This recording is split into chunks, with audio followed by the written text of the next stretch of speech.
ব্রাহ্মণবাড়িয়ার বিজয়নগর উপজেলার চান্দুরা ইউনিয়নে উন্নয়ন ফোরামের উদ্যোগে ২০০০-এর বেশি অসহায় গরিবদের মধ্যে বিনামূল্যে মেডিকেল সেবা প্রদান করা হয়েছে।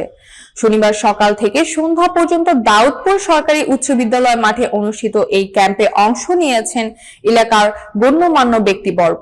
ব্রাহ্মণবাড়িয়ার প্রতিনিধি মোহাম্মদ সাদেকুল ইসলাম জানান, উদ্বোধনী অনুষ্ঠানে উপস্থিত ছিলেন দাউদপুর সরকারি উচ্চ বিদ্যালয়ের প্রধান শিক্ষক শাহজাহান খান, হেফাজতে ইসলামের ইউনিয়ন সাধারণ সম্পাদক মাওলানা আফজাল হোসেন, বিজয়নগর উপজেলা জামায়াত সভাপতি আবু সাইদ সরকার, ইউনিয়ন উন্নয়ন ফোরামের আহ্বায়ক শিহাবুদ্দিন, চিকিৎসা ফোরাম সভাপতি মুখলেসুর রহমান এবং যুব জামাত সভাপতি হোসেন মোহাম্মদ।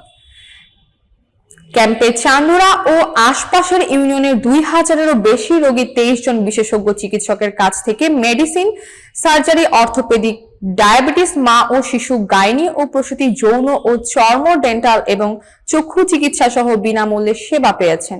এছাড়াও নিতান্তই অসহায় রোগীদের মধ্যে লক্ষাধিক টাকার ওষুধ বিতরণ করা হয়েছে। ১০ জন রোগীর জন্য ফ্রি অপারেশন ও আয়োজন করা হয়েছে। সেবা প্রাপ্তরা জানান, টাকার অভাবে তারা ভালো চিকিৎসা নিতে পারতেন না, তাই এই ফ্রি মেডিকেল ক্যাম্প তাদের জন্য আশীর্বাদ স্বরূপ।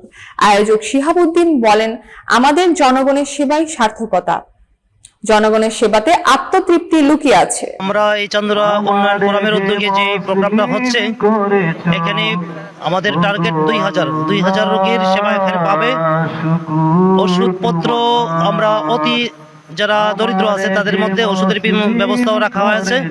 এখানে ইন টোটালি ২২ জন ডাক্তার আসবে ২ ধাপে।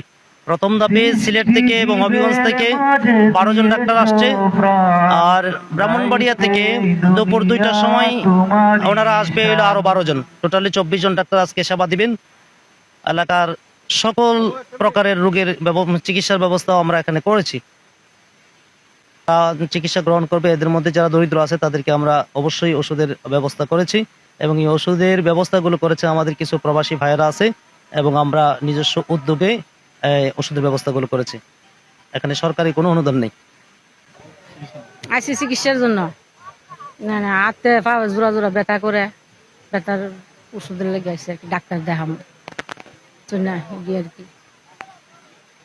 টাইস করতে আছে আর শ্বাসকষ্ট, টাইস কমে না, শ্বাসকষ্ট বাড়তি, ওটা কারণ চলে না। সর্দি, কাশি, অনেকদিন ধরে ওষুধ পানি খাই, একটু টাইম মতো ব্যথা চিকিৎসার জন্য বাড়ির ৭ জন।